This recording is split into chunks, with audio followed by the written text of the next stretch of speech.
There we go. Okay. Yeah, I certainly did. This episode was great. Excellent. Okay. Avast me hearties and welcome once again to Full Stream Ahead. In a world of capes and lunatics, gods and monsters, there are those with nothing but the skin on their back, 2 sticks in a string, and enough heart to be a hero. Welcome to Hawkeye Season 1, Episode 3.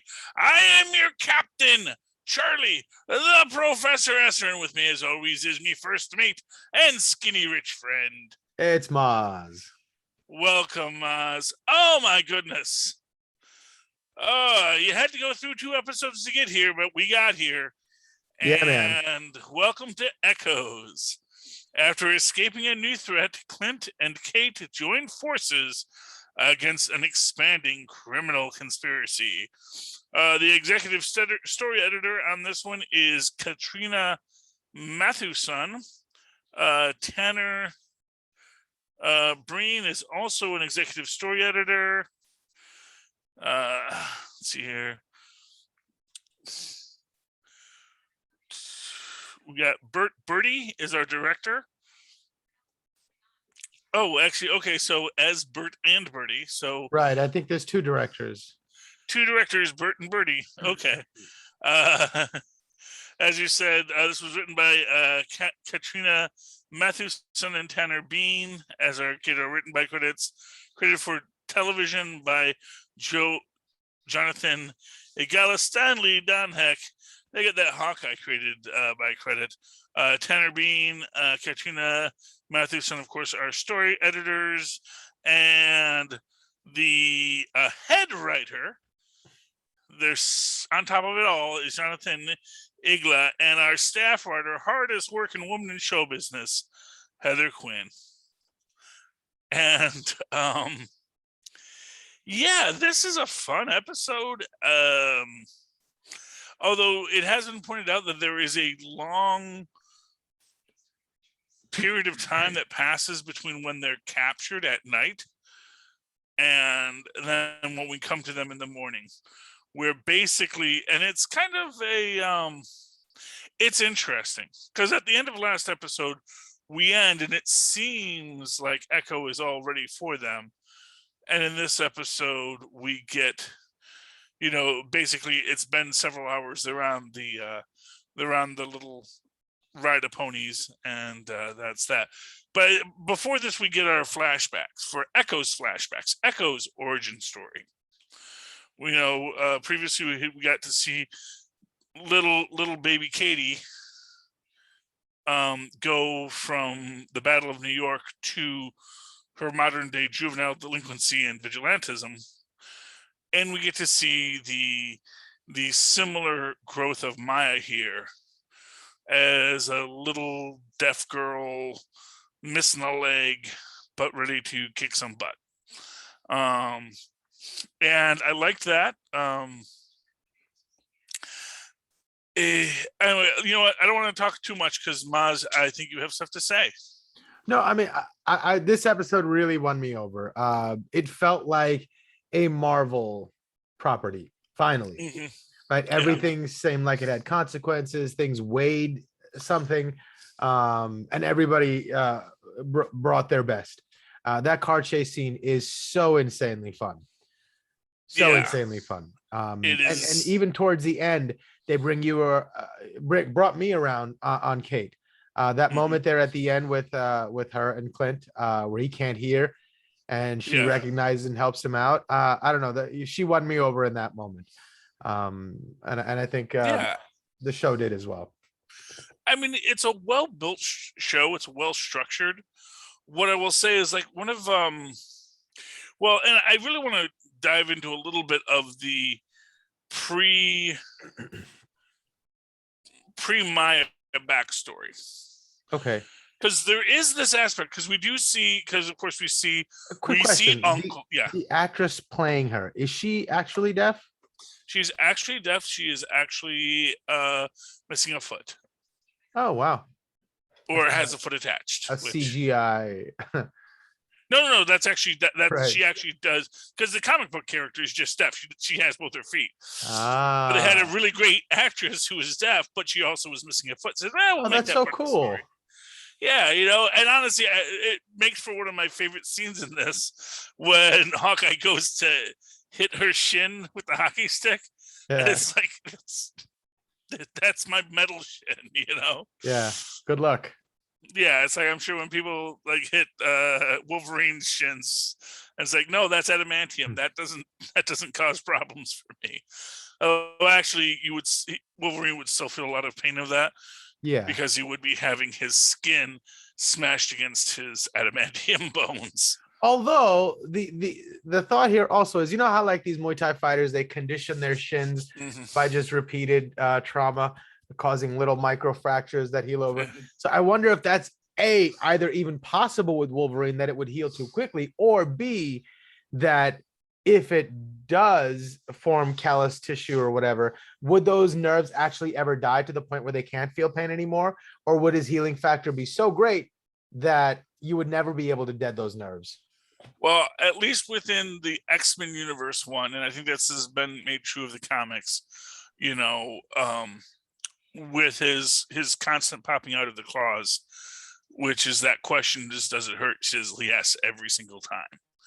That every single time they're tearing through my skin when my claws come out, which is a very subtle thing there, because it also implies that he has this superpower, but that it's not well adapted. Right. In the same way that Cap can't get drunk. Mm-hmm. Right. Same way Wolverine's nerves probably can't be deadened. Yeah, he always feels everything all the time, which would not be as much fun. What do you think of Uncle? I didn't notice anything amiss initially, but then a friend of mine was saying, "Oh, I can't believe Kingpin was in the show." I was like, "Wait a second, there's been a new episode?" And he's like, "No." And then I was like, "Where was Kingpin?" And then he goes, "He was Uncle." And I was like, "Well, I gotta go watch that again." And my friend goes, "It's the laugh that did it for me." And when I went back and listened to it, and I was like, "Oh, that's completely Vincent D'Onofrio." Oh yeah, absolutely 100%. I mean, I could be way wrong, but it felt in my heart like that was absolutely. Yeah. I mean, exactly what it is. I mean, I'm still hoping we're going to get some Jebediah Stane reference by the end of this.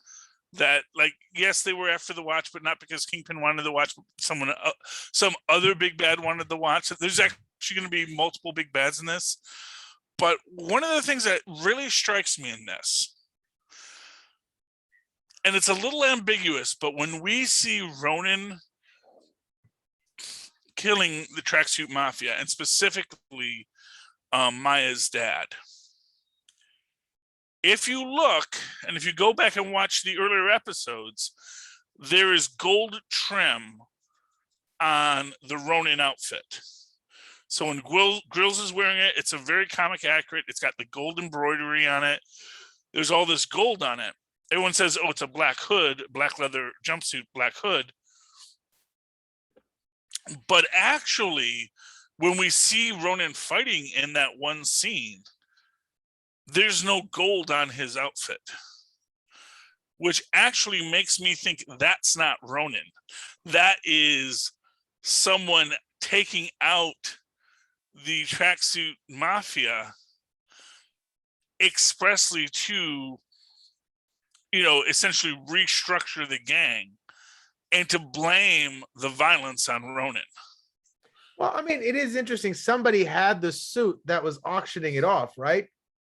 Well, no, but that is the original Ronin suit, because that's the one that was taken from Avengers Compound. My thought was, the other thing it could be is that Grills, being the fan of LARPing that he is, wanted to like bedazzle his new suit that he found, that he put the gold trim on. No, but if you actually go back, you see that when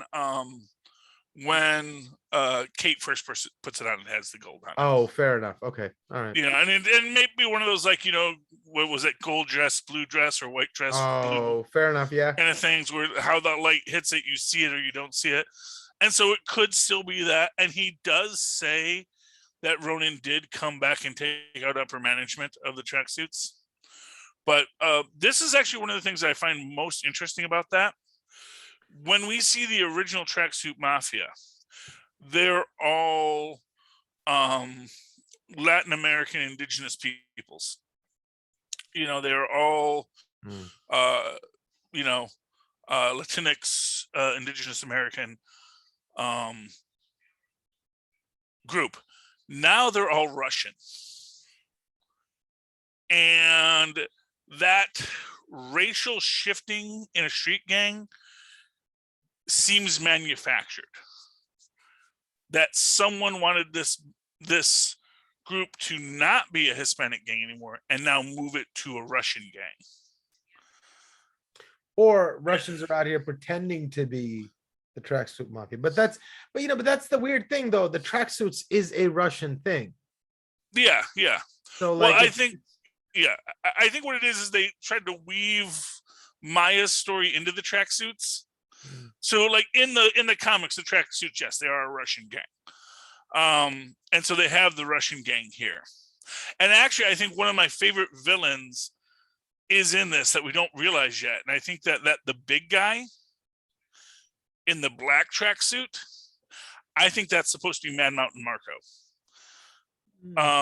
He is a third tier Spider-Man villain. Okay.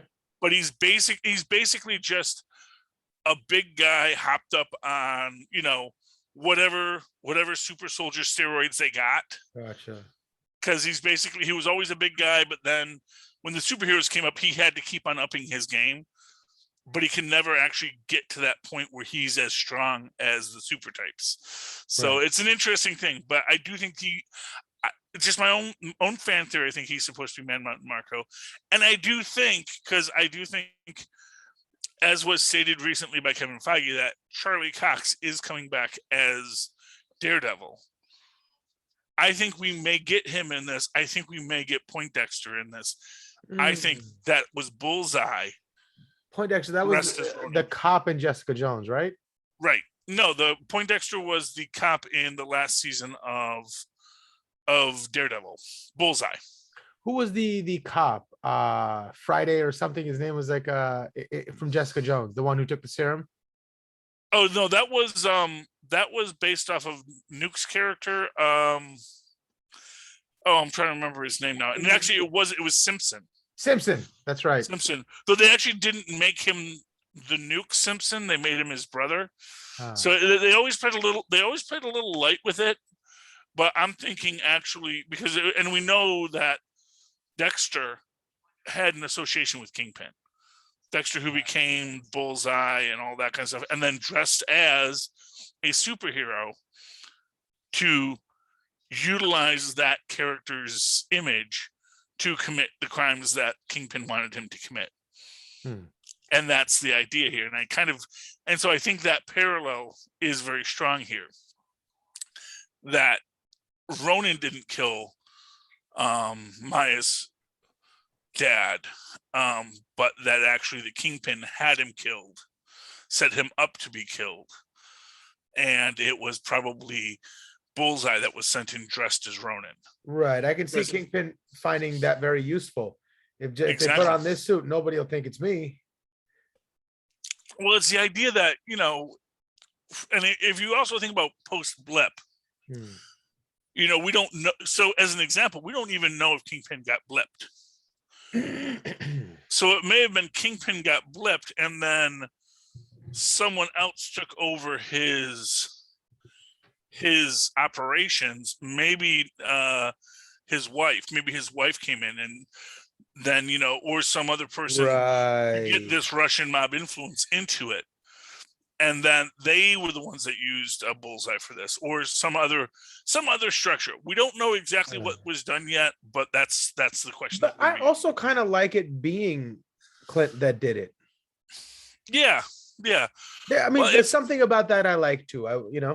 Yeah, and that's the thing. I do think because he does say that Ronan did hit upper management, it could be it, and it is your classic Fallout that lots of mobsters have kids, and you can be all mad about your family dying, but you're killing someone else's family. So and that is always the complexities of the activity. I really like how the fight choreography goes off in this. And the arrows. Oh yes. Yes. You get But a bunch of really cool ones. I do feel a lot in this that when Kate is having her fight and Hawkeye is fighting the rest of the Tracksuit Mafia, that has that very Iron Man 2 vibe when Happy Hogan is fighting the one Hydra agent and Natasha is fighting 6 Hydra agents. Right. And Happy, he holds his own. He's taking this guy out. He's fighting him hard, but meanwhile, Natasha's doing 6 at a time. And that's Right. what we have with Clint here is he is hitting these people 6 at a time. Because he no look shot through the hand. That was amazing. Yeah, well, you gotta love a no-look shot. That's always great, Yeah, it's really exciting. It's really fascinating how they do this, and then they steal the Grand Marquis rather than the Challenger because he says, "I'm not going to smash a Challenger," and you realize that Kate should not have, because first off, Kate even says, "I don't know how to drive," right? And you realize that if she had driven, they would have been dead. Because they only survived because, in addition to everything else, Clint is also a master stunt driver. This man put his time in the circus to good use. Probably hung out with Johnny Blaze at some point, learning all the tricks of that trade too. Yeah. Really, when you think about it, like Hawkeye is kind of really Marvel's Batman. Much more so that it's just Batman without money. He's he traveled the world. He hung out with all these ne'er-do-wells. He learned all the skills you need to be the world's greatest at what you do. And yeah, it's like those shows that used to be on Channel 9 or 2 or 3 o'clock in the afternoon about the lone bounty hunter or something like Renegade or something. If you took a conglomeration of like 10 of those shows' main characters, you'd get Hawkeye or his skill set, at least. Did I lose you? Oh, I lost your there. Oh, okay. Yeah. I was saying if you took 10 of those shows' main characters and combined them, you would get Hawkeye's skill sets. He has to be good at everything. I lost you. All right, sorry. But yeah, he is really good at what he does. And I love the trick arrows in this. That's the best part. The Pym one was my favorite because as soon as he pulled it out, I was like, "Oh, that one's got like lights coming out of it." I said, "Those look the letters." That says Pym. My first thought was, "Is he gonna play with time somehow?" Or and then I forgot. It's just gonna be making things big. I thought that was pretty cool. Yeah. Well, here's what I'll say. I don't think he wants to deal with time travel right now. Right. That's true. It's like he's kind of but I do like when he says that's too dangerous, and that it's the Pym arrow that he says no, you cannot touch this. This is But what's interesting about that is just the idea that people have pointed this out, that this could be also one of our first hints at secret invasion. How so? Because Pym is not going to be just giving his tech to Hawkeye. So it's like, how did he get this Pym tech arrow unless, we're dealing with a Skrull Hank Pym, which is what we had in the comics. So this idea that he's going to Pym starts like, equipping certain Avengers with tech to sort of earn their trust is also very against the or you also have that possibility that maybe in the quantum realm that the Wasp was replaced by a Skrull. Wow. You never know what it could be.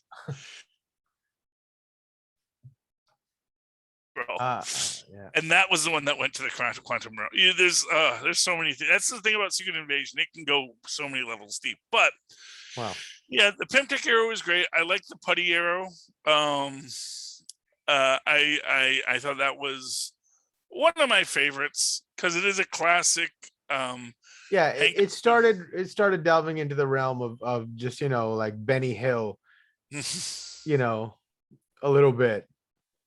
Well, but it's also kind of a real trick arrow that, that kind of goop arrow that would sort of like get over someone and maybe restrain them a bit. That's actually super useful, Yeah, I guess that's true. Could gum up the works. You have to use it in the right situation. Yeah. That's always the problem. Is like, what's the actual situation? As we see with the suction cup arrow, where she's like, "What's that for? It's so useless." And he's like, "No, actually, if you need to suction cup do something," and that was clearly like some kind of super vacuum suction cup, because you say it does have like the blue lights in it. Yeah. So that obviously it connects, and then it like creates this vacuum seal that can hold a person, on a train at high speeds. And that's what's up with that. That's I mean, it could even be like some sort of weird nanotechnology that is so attractive or magnetic, not magnetic, but it has some sort of like an atomic pull towards something. Oh yeah. I mean, you could even have in that the little Spider-Man microfibers, which is how like some animal, right. that they can stick to things because they actually have microfibers that sort of fit between the atoms in walls to give them that hyper stickiness. So and I do like the idea that also, and I think we're going to see this later, which is Hawkeye actually making his own arrows, and the idea that Hawkeye is in fact just a real brilliant guy too. That on top of everything else, I mean, I think we're going to get that Hawkeye is Batman thing by the end of this. And just this idea that he is a human level guy fighting gods, and that's cool. And he's getting old. That's cool. But he is getting old. It's hard. He's got his hearing aid. He's having a hard time with things. I did also like, and this is something else that I think feeds into the possibility that the Ronin that killed her father wasn't Hawkeye, because they make the point that Uncle doesn't want us going after Ronin. That Ronin's gone, we ignore it now. Ronin doesn't want, Uncle doesn't want you going on a revenge kick to find this Ronin. Because I think that's the reality, is that if you dig too deep, you're going to find out that Uncle is the one who sent that Ronin to kill her father. Because I get the feeling that there was a challenge of power, that there was a vacuum here, and that I think her dad was maybe rising too fast, and Kingpin saw that was a threat to him. So I think that's something that's going to be revealed in the next 3 episodes. We got 3 episodes to get all this stuff in. Became Russian. Exactly. So I mean, it's really fascinating. I like also when we get at the end here, when they're so after they make their daring escape, which Batman is exciting. And Robin, Yeah, well, I mean, and it's really well, and they do communicate. They work as a team together, which is something you got to give to Kate in this, is that she does fall into her team role, and again, it works out great, because, like I said, if she had been the one who had to drive, it would not have worked out at all, because she would not have had the skills necessary for that great escape. Right. But she did have those skills to shoot arrows and shoot them well. And his death banter is absolutely hilarious. When they're on the subway and he repeats what she says, he goes, "We should walk the dog. He's been cooped up all day." That was adorable. Well, it also shows that they are actually thinking the same things. They actually are on the same wavelengths. Yeah. They actually are meshing as partners. And that's good. Because honestly, I think, I don't know if Clint needs a partner. I don't think he needs a replacement for Natasha. And I think that there's even this I sort of forget what it was, but just some story about a guy who had his old dog that he loved, for years, and then when his dog dies, he gets another big boxer to walk. But now it's like weird because now it's a young boxer again, and he's just being drug along by it, and it's like a middle-aged guy with that 20-year-old girlfriend, and it's like you're not recapturing anything. No, And but I maybe think, the way to look at it from his perspective is, if I want out, I got to leave something behind that can fill the void, right? yeah, And if somebody is, maybe honestly that good and genuinely wants to, shouldn't it be my obligation to get them ready, just so I can feel comfortable leaving? I can sleep at night knowing, I did my part to put somebody else and to prepare somebody else to do that. So yeah, and I do hope that is where we get with this. I think she's I'm proven herself to him at no, this point. and he says, you're not wrong. You can call yourself one of the world's greatest archers. Although again, just the way he gets out of the tape, and then when he shoots the arrow to free her, Yeah. and it's like goes right past Kazi's ear. That is beautiful as well. I mean, it's just there's an artistry to all the choreography in this. Yeah. I'm sure a lot of it's done with CGI, obviously, but it's still beautiful. It's beautiful Yeah. to watch. And I like the swordsman getting the drop on Clint. Yeah. With his sword. With his own sword, yes.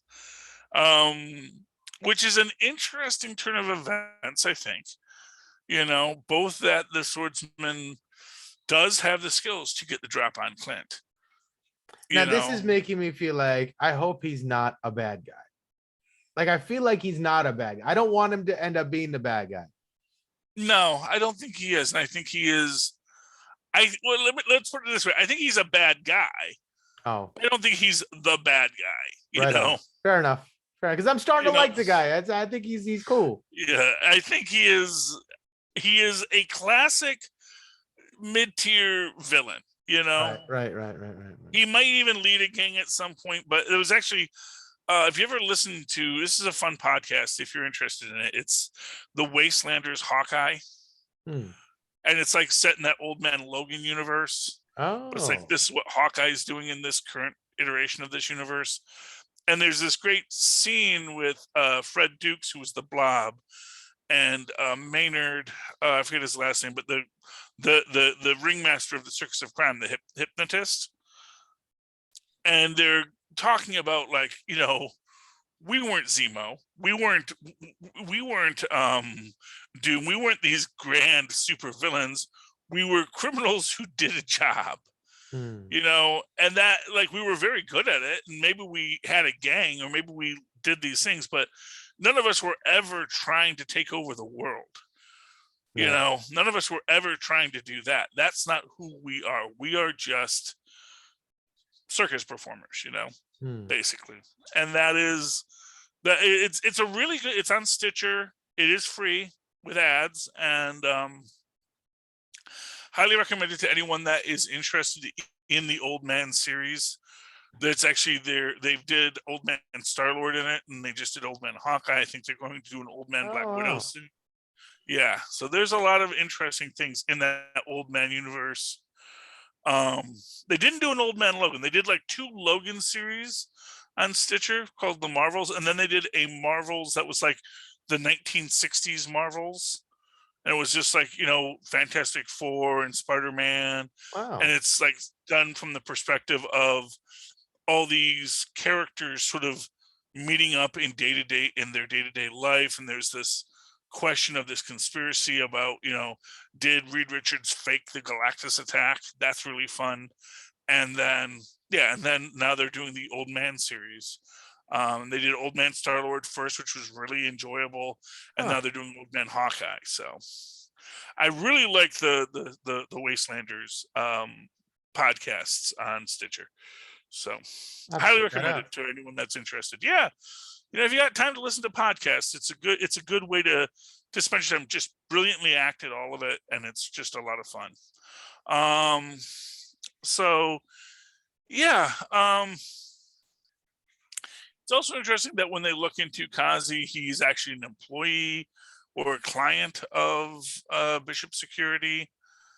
Doesn't he work for something called Sloan something? Yes, Sloan. I don't know what that refers to. Could be a deep cut, or it could just be some random set of words. Probably a shell company for Kingpin. Yeah, or Bishop, or that's the thing. It's like we don't know exactly how close. And this is the thing: you have Kingpin, you have Madame Gao, you have. What was the name of that woman that Kingpin wanted to free? The woman who they finally had something to hold over him. The woman, the artist or something. Oh, Vanessa. Oh, it was Vanessa. It wasn't Sloan. Okay. No, Vanessa was his wife. Right. Right. No, Vanessa was his wife. He worked closely with Madame Gao and of course Owsley. Although Owsley dies in that, but he does talk about his ne'er-do-well child who is the ski jumper. And that's a reference to, and this is also one of these places where that is a place to introduce mutants. Because of course the owl, who would be the son in this situation, was basically his mutant power is he can sort of glide. So as a ski jumper, he was really great because he could just sort of float right above any obstacle. Yeah. So it was pretty cool. But but it's an interesting way, that's always the thing is we know mutants are coming, we know all these things are coming. We now know for a fact that Charlie Cox is coming. Punisher, and we have Barenthal as Punisher too, right? Well, that's not official yet, but you hope we're going to get that. We hope we're going to get, and this is this little deeper thing on this. I think all of the stuff we've had is going to get folded in. In fact, right. I actually think that we're going to get Phil Coulson back, but it's going to be the LMD Phil Coulson I'll take it. Yeah, in what do you call it? In Secret Invasion, because that's the one thing the Skrulls can't mimic is a robot. And that's why we had that whole thing about, are you now or have you ever been a robot in Loki? That's funny.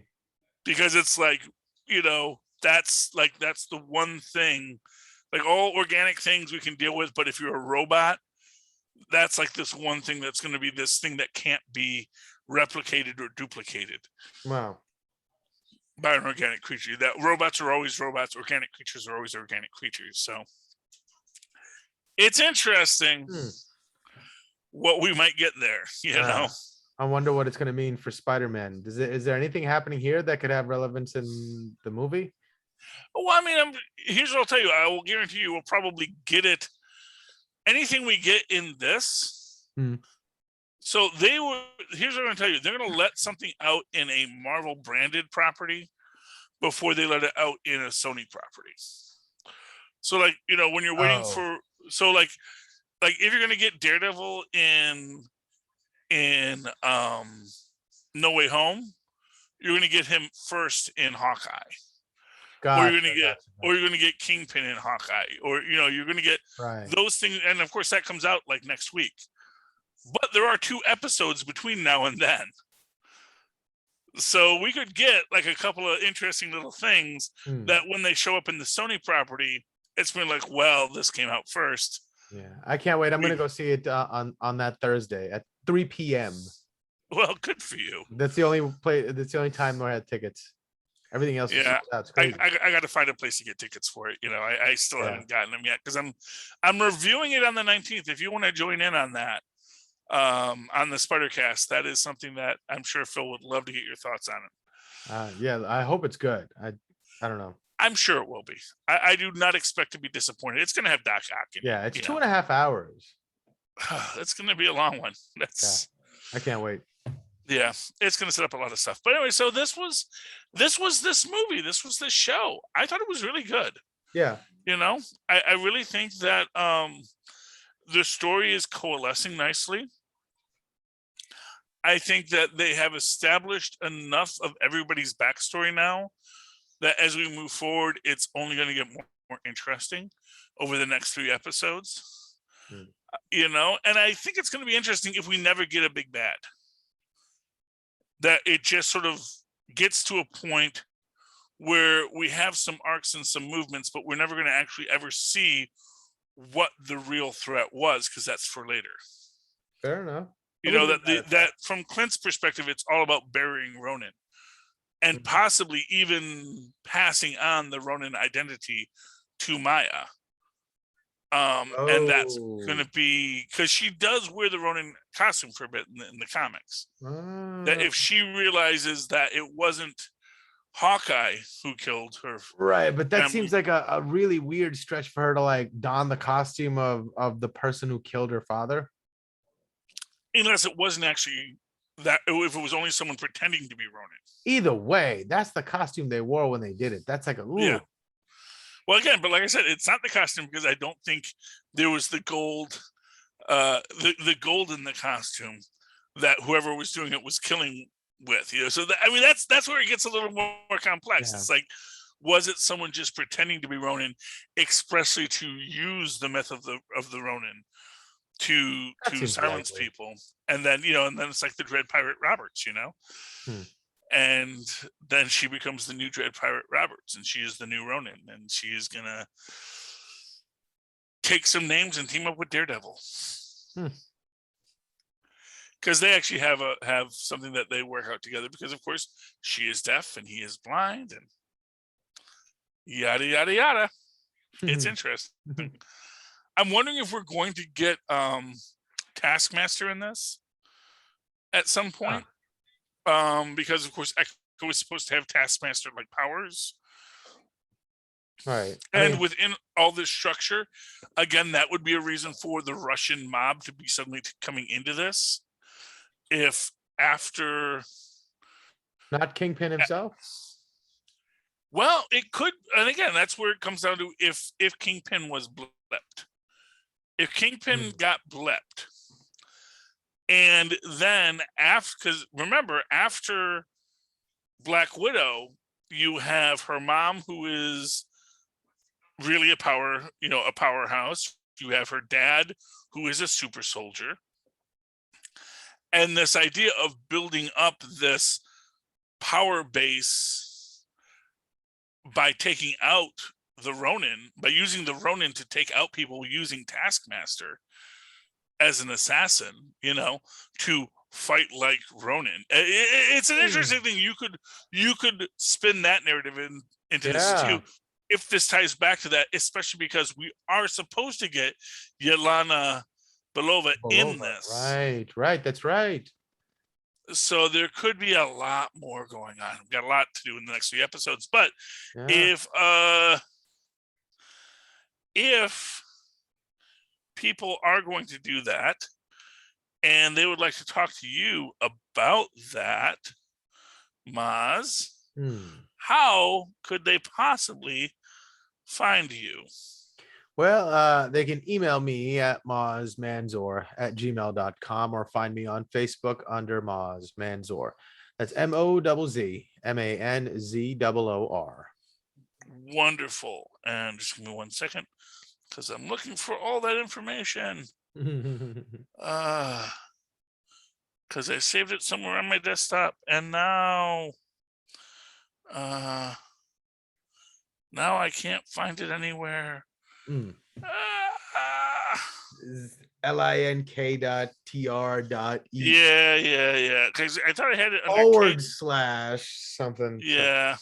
So we'll have to add that in and post at some point.